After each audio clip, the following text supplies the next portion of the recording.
Y'all see the title, man. Let's get to it. Winning. The primary objective in any sport, game, or contest. But all winning is not created equally. And from the dawn of NBA history, dating back to the late 1940s, there has existed a certain level of competitive excellence and unspoken gamesmanship amongst the sport's greatest players, an alpha superiority complex resulting in a desire to beat the best. However, the moment a delusional coward with Chosen One tattooed on his back crawled his ass to South Beach to join forces with another top 3 player in the sport, that all changed. And on July 9th, 2010, when these 3 cowards shot up out of a stage. When was the next super team we seen after this, though? Like, I don't remember the next super team being until, like, a little bit later. Like, was the next super team the KD Warriors? Y'all gonna have to let me know. But basically what I'm saying is, it wasn't like that created an influx of super teams. You know what I'm saying? Because I don't remember no influx of super teams after that, you know? Unless you count, like, the Cavs or something like that. You know what I'm saying? But, yeah, bro. This is not something new. Basically my point. The NBA was intrinsically altered. Maybe the best player. The best player, alright, that's different. My fault. The best player, that's something new. The best player, that's something new. You know, the best player in the league, like that's something new. Okay, because it is a little different when you're towards the end of your career. You're not the best player in the league. You're not even top 5. You know what I'm saying? But you go somewhere. You know what I'm saying? To try to have a chance.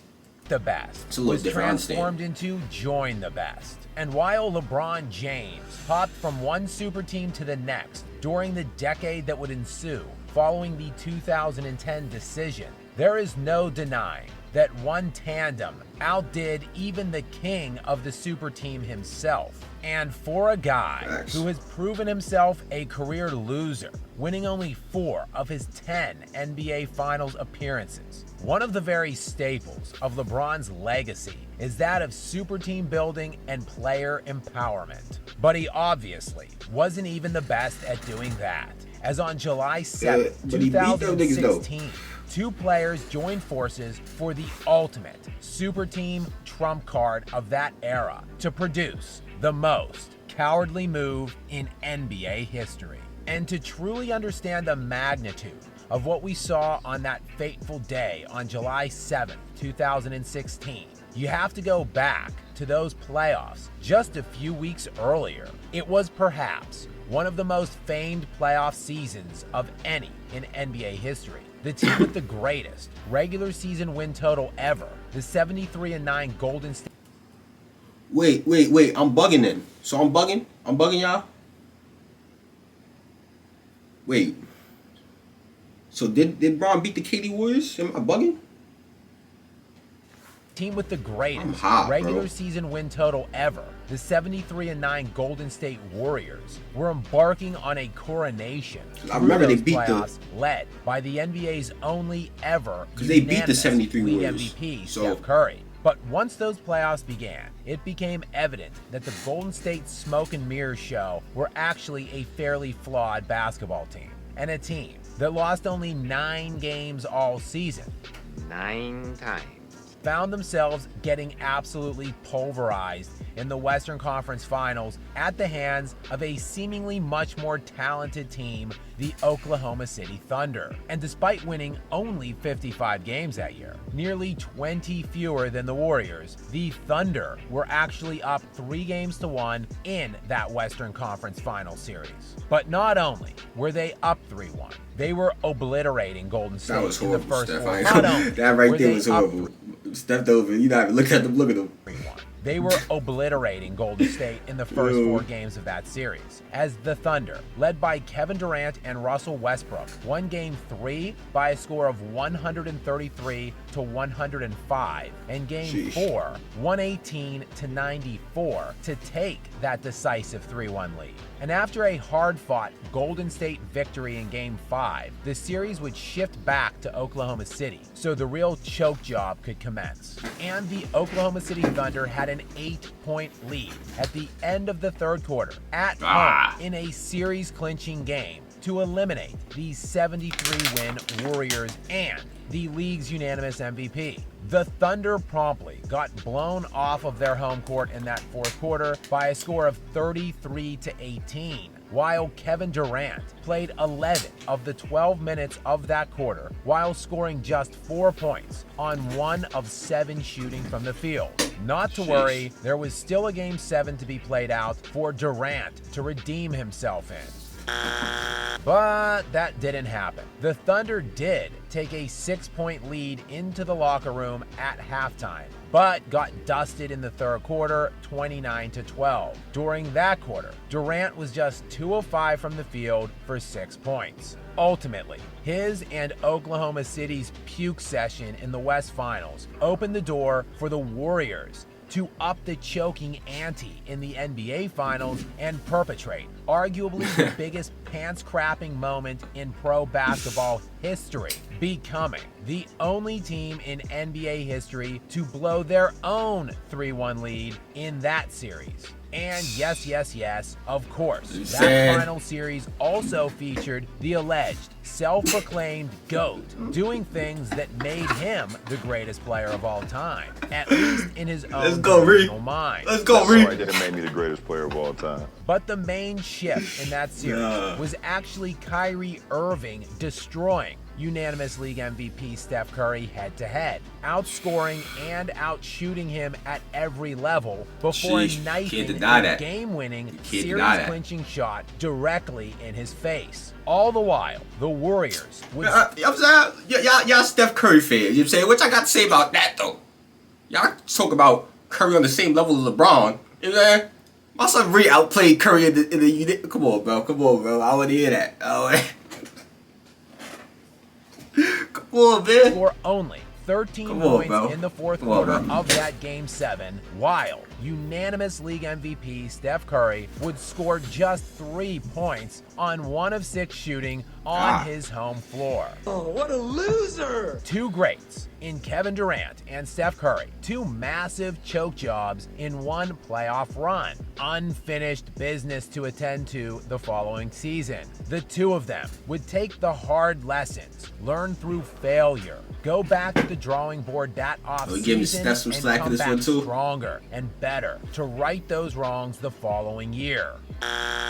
No, that didn't happen either. Just 10 days after the Game 7 in the NBA Finals, Durant was hosting 5 teams in his Hampton compound for his little free agency courtship shindig. 5 teams were in play: the Thunder, his existing organization that he failed a few weeks earlier, the LA Clippers, the Miami Heat, the Boston Celtics, and just 10 days after a devastating finals gag, the Golden State Warriors. There were practically no wrong answers in the list of those teams, except for one, the 73-win regular season team that Durant had down 3-1 3 weeks earlier. And, of course, that was the team he ultimately ended up choosing. But the entirety of the that's really the craziest part, in my opinion, bro. You can't go to war like that, be up like that, you know. You know what I'm saying?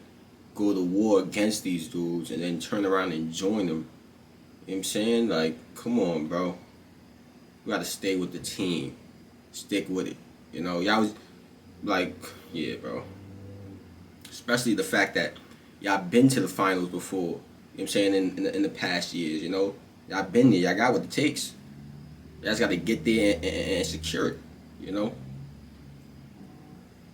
For this pathetic decision should not be laid at the feet of Durant alone. After all, as the saying goes, it takes 2 to tango. And Durant wasn't signing on the line that was dotted. Get them to sign on the line which is dotted. With that team, without the express blessing from its best player. And not to worry, little Steph Curry boarded a private jet and flew across the country to grovel, beg, sell Durant on the pairing. In what realm of what alternate universe. Word.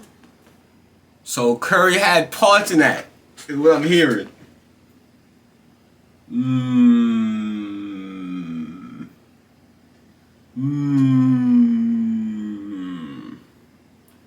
Curry having parts in that is crazy. You know, I mean, recruiting is recruiting. I'm not mad at you for recruiting. But recruiting that guy after you lost, after being up 3-1, you know, you was in the finals already. So you got with y'all team is good enough. Y'all went 73-9, nigga. So, you know what I'm saying, to be recruiting a guy that caliber is kind of crazy, you know, especially after y'all lost it. Y'all had it right in y'all hands. You know what I'm saying? Y'all let him take it from y'all, basically. You know?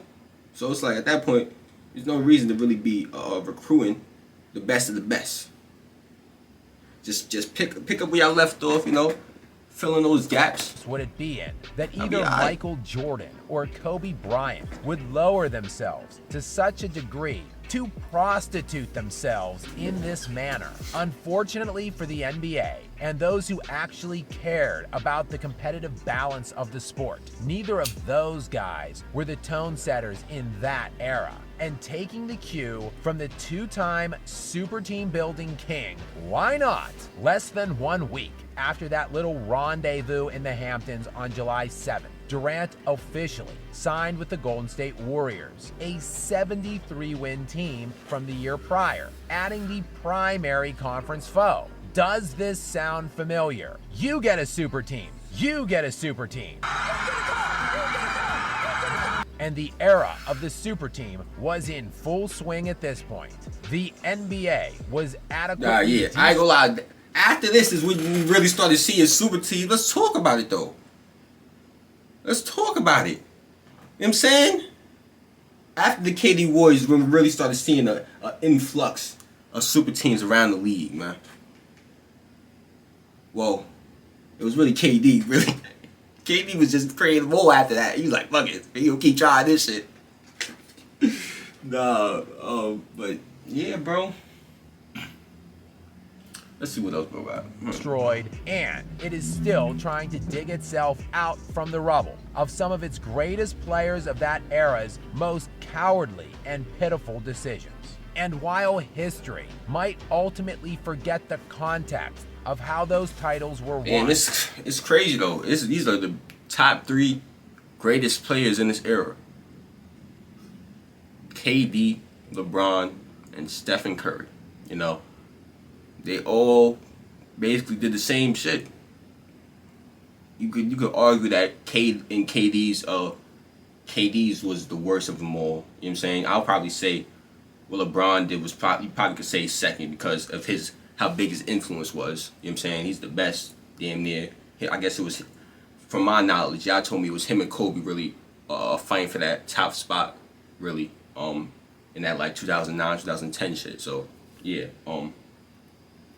they basically all did the same shit. If you would rank them, Curry would probably be the least that full, I guess you could say, in my opinion. Even though he choked, well, I don't know. Curry might, you know what I'm saying? I might have to put Curry second, bro. My shit might be the least. Shit. I don't know, bro. Y'all let me know how y'all feel about that in the comments. I'm out of there, man. Share the video with your peoples. Turn on social media. Turn on post notifications. Share the video on your social media platforms. Click on the last reaction. Then I'm out of here. My phone. I'm bugging.